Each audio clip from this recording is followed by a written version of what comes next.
So good.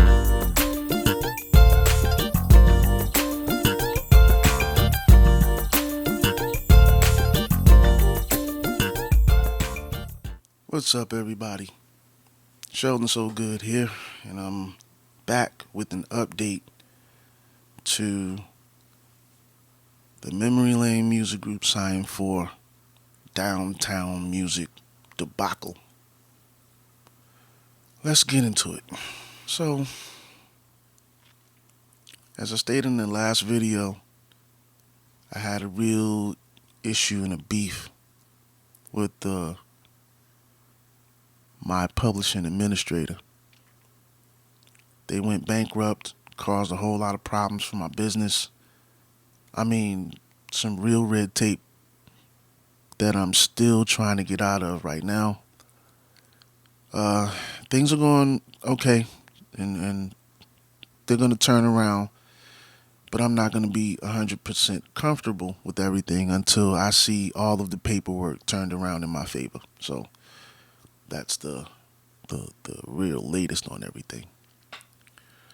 I just wanted to go over a few points and go back over the reason why this is happening. So I signed with this company in 2008. The contract was only for 2 years, so it should have been over in 2011. That was, with an extra year to collect. They had a clause in the contract that allowed them to assign my catalog over to another company should anything happen. But when you do stuff like that, you have to reach back out to the owner of the catalog and let him know to see if that's the route he really wants to take. He may want to jump ship, or she may want to cut ties, take back their catalog, and then go find their own, another administrator to administrate the catalog. You don't need this company selling your catalog off to somebody. Not selling, but assigning it off to somebody. That's actually your job. So I was really pissed off that he would sign my catalog over to not one. I found out it was two companies. I guess he stopped doing business with the first company, and then he signed to Downtown. There was Atlas Music Publishing before Downtown. As I go back into the records and look at my royalty statements, there were two companies. So I'm pissed off that you didn't even tell me that you did it. So you're assigning my catalog wherever you fucking please. And when I found out, I'm like, you can't do that anymore. You're not telling me when you're doing it. What if I want to take my catalog and go find my own other admin and cut everybody out the deal? You see what he was doing? Keeping my catalog in his hands. His contract was over 14 years old. 14 years expired. I allowed him just out of courtesy to keep to keep collecting. Because one, I was going through a divorce and all that stuff was happening. Life was happening to me. So I let him keep collecting. And it was all good till he went bankrupt. Once he went bankrupt and he started doing all of these things, he really just started making all kinds of moves just to hang on to my catalog, and it just made me mad, made me very angry. So that was the first point of contention for me. Here you have an outdated contract. It's been over for 14 years, and you still are acting like you have control over something that I own. Nah, man, you gotta go. He failed to alert me on the bankruptcy case. I mean, to the point where I had like a week. And I had just moved to Florida from New Jersey. I live in Florida now. And I didn't have time to deal with it. So it gave me no choice but to opt in and not explore my options, so to speak. I should have left then. I just didn't have time. Didn't have time to go through the paperwork. In the midst of before his bankruptcy, he took $6,500 from me. Yeah, so he took $6,500 and paid his bills with it. And I'm left for about 6, 7 months. My bills are not getting paid properly because he took a chunk of money from my bank account. And these royalties helped me get over the hump with other things. Nah, man. And then it took him almost a year and a half to pay me back. I have all the paperwork, all the emails. I have a trail of his fuckery on paper. Now, he was still acting like I don't have the power to do anything about it. Once you steal money from me, man, it makes me want to do like the old folks say, whoop your ass like you stole something. Assigning my catalog to another company without telling me or without getting consent, and then you trying to act like because this little clause is in this outdated contract that you can still operate that way. And they wanted to call me unprofessional in my approach when I was cursing them the fuck out. Talk about unprofessional? You didn't even let me know you went broke. You didn't even let me know you assigned my catalog to another company. Now I have 2 admins, and then you're telling this other admin not to even deal with me. I have to go through you. Man, fuck you. Really, real talk. Fuck you. You don't play with my fucking money like that or anybody else's. Talk about professional courtesy. You stealing money and then you taking my money and you letting everybody touch it like it's a $2 hoe? Nah, bruh. We don't operate like that. Then he conveniently left a song. Yeah, man. He conveniently left a song off my statement. Off the royalty statement. Yes, he did. I'll tell y'all something. A lot can be unpacked from that one move. One could say, well, you were still allowing him to collect. Yeah, sure was. But that doesn't mean you go behind my back and you make moves without telling me. But then, I'm the owner of this catalog, not no one else. So when you making moves behind my back like that, and we are not partners, we're not partners. He's just collecting for 10 cents on the dollar. So you work for me. I don't fucking work for you. And I act like I own something. If those kinds of moves are being made, you're not a big corporation. You're a small person with one assistant. There's not an office of 40, 50, and 100 people. You need to be calling me and let me know what's going on when you make the decision. Because remember, this is my bank you're playing with. This is my bottom line you're playing around with. These are my copyrights, my intellectual property, all of that. So if you're making a fucking move, you need to be alerting me before. Like when you make the decision, hey, Shell, I plan on doing this. Yeah, that part. Not alerting me to your goings on will only piss me off. It's only going to piss anybody off in that position, y'all.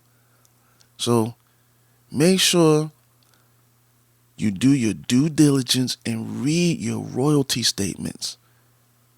It doesn't matter if it's 30, 300, 3,000, or 30,000 pages. Read them all.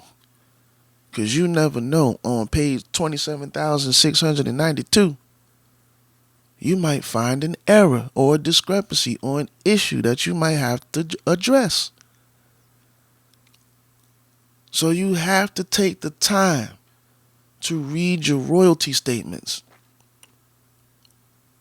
And the funny thing was, what made me do it, the thing that sparked my interest, it wasn't because I wasn't reading my royalty statements, because I was.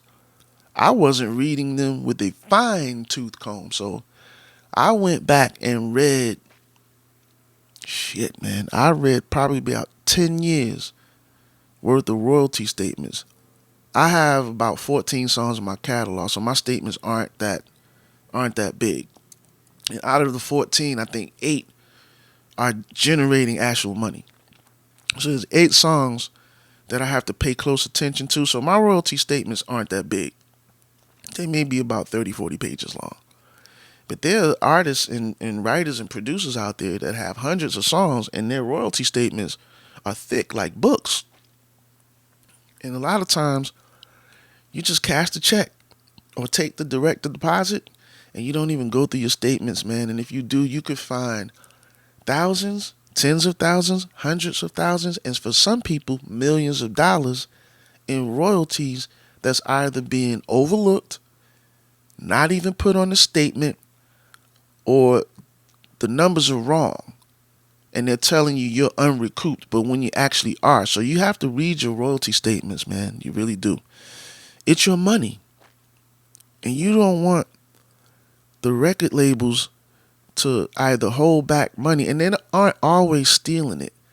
You have to remember that these big multinational corporations, they have control of millions of copyrights. And I feel like they just have control of too many copyrights.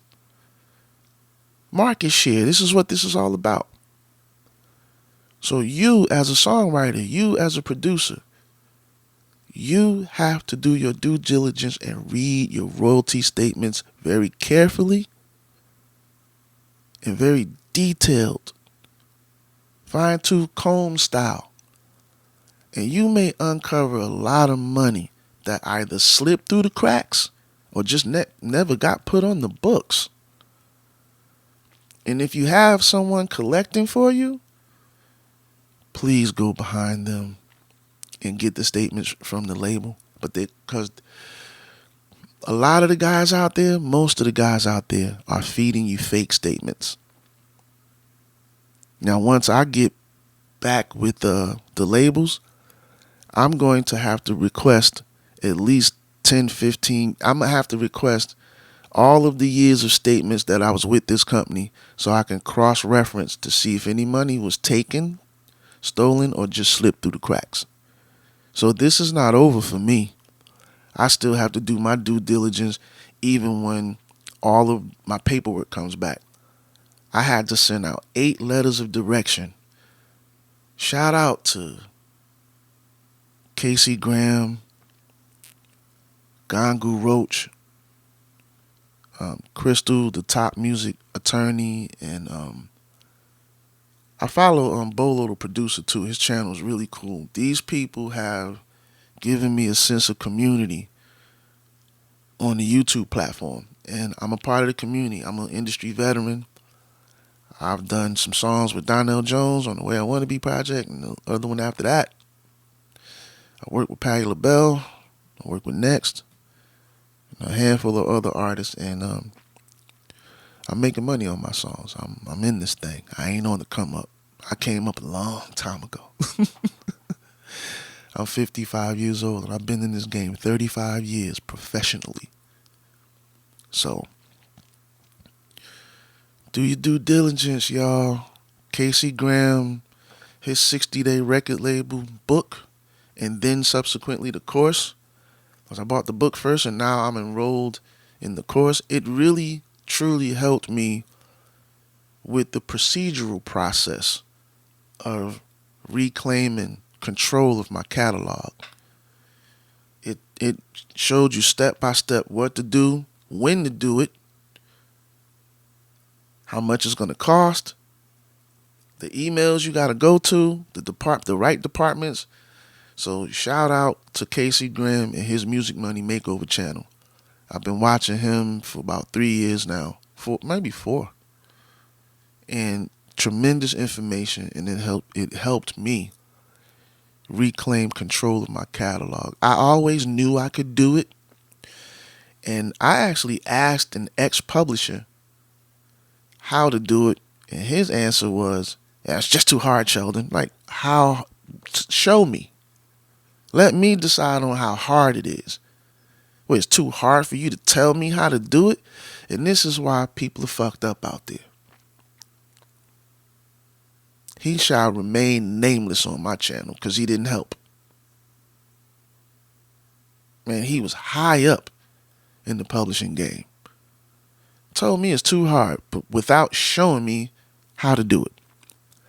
So thank you, Casey Graham, for inventing the 60-day record label course and the book, because you show people how actually easy it is. It is super easy.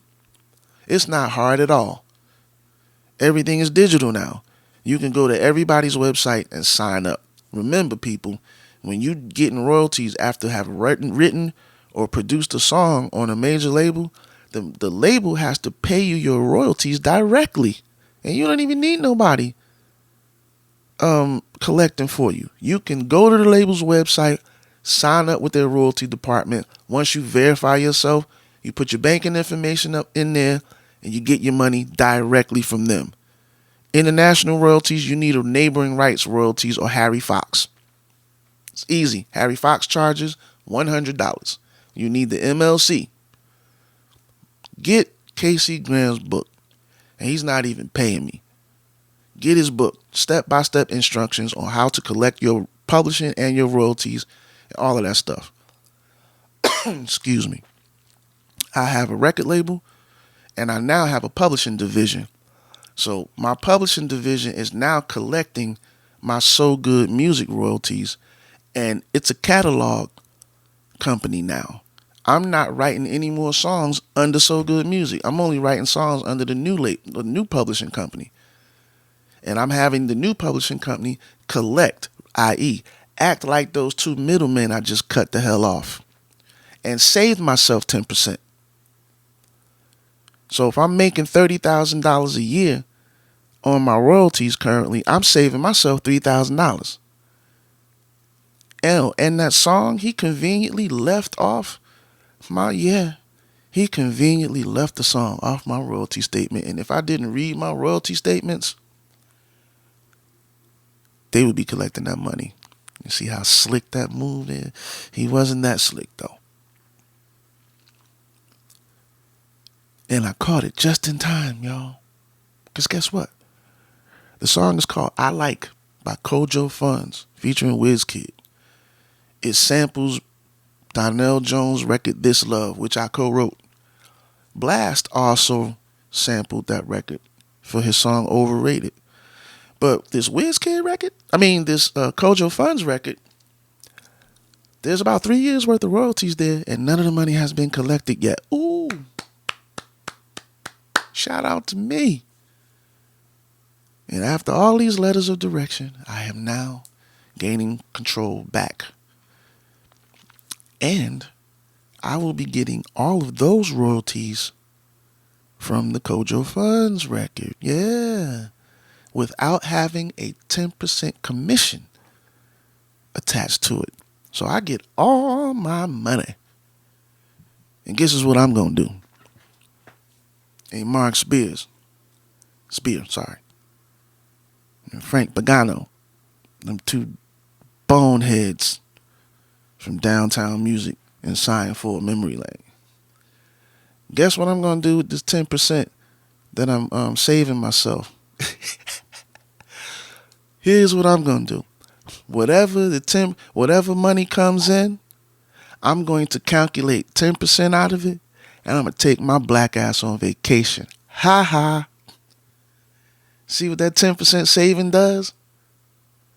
I'm going to also, from every check that comes in now, 10% is going to the studio. See how you as a business owner, you could take what you're saving and then put it somewhere? Yeah, all that money I was giving to you, I'm going to put it in my studio now in the form of new equipment, new software, new computers. It just upgrades, period. That's going to be my upgrade account. See my face? That's how you look when you save 10% from using Geico. I'm just playing, y'all. But y'all, for real, y'all. Do your due diligence Don't let anyone take advantage of you. There isn't many people on YouTube helping you out, and those people helped me. KC Graham, shout out to you, brother. Crystal, top music attorney, shout out to you. Gangu Roach, the publishing forensic specialist. I'll listen to every video he puts out, and I make sure. And Bolo, I like Bolo's channel, man. I like the sense of community that all of these people bring to all of us. And me being a veteran in the industry, I'm not on the come up. I've been in 35 years. I'm 55 years old. I'm an older statesman in the game, still producing, still writing, still doing my thing. You see my guitar behind me? I still do my thing. I've jumped into DJing. I still do my thing. So do your due diligence. Read your royalty statements. And if you have an admin, read your royalty statements even closer. Because I can almost guarantee that you will find discrepancies and issues in your statements. And that's your money. You don't want nobody fucking with your money. That's the bank. That's the bottom line. That's the money you live on when things are slow. That's the money you live on. Maybe you want to take a break for the year and just chill and be with your family. That's what your publishing royalties are for. It's your retirement account as well. When you finally don't want to do this no more, if that's your choice, that's your retirement fund. Don't let nobody fuck with it. No, don't do it. Do your due diligence. Read your contracts. Read your royalty statements. The number one reason why all these artists and producers and songwriters are having issues with the industry is because they don't read their royalty statements. That's where they're getting screwed at. The royalty statements. Read them. Go through them with a fine-tooth comb and handle any issues that you may find. My name is Sheldon So Good. I produce. I engineer. I'm a mastering engineer. I play 4 instruments: bass, drums, guitar, and keys. If you like this video, if it helped you in any kind of way, please like, subscribe, hit that notification bell so you can know when I'm coming on. Right now, I don't come on that often, but I'm building my channel. I'm dealing with this publishing situation, and I'm doing new music. And I also have a beat pack that I have not promoted yet. It's called Good and Plenty. I'll put a link in the description about it, and there will be a video. I'm going to do a live video.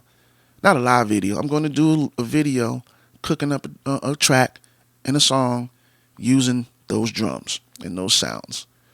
So that video is coming, y'all. Please like, subscribe, and share. Support the channel, and I guarantee you I'll come with the funk, with information, with good music, and tips and tricks, and all that kind of stuff. And me. Sheldon So Good. Yeah, me. That's it, y'all. I'm glad you stopped by, and I hope this information helps you out. Later.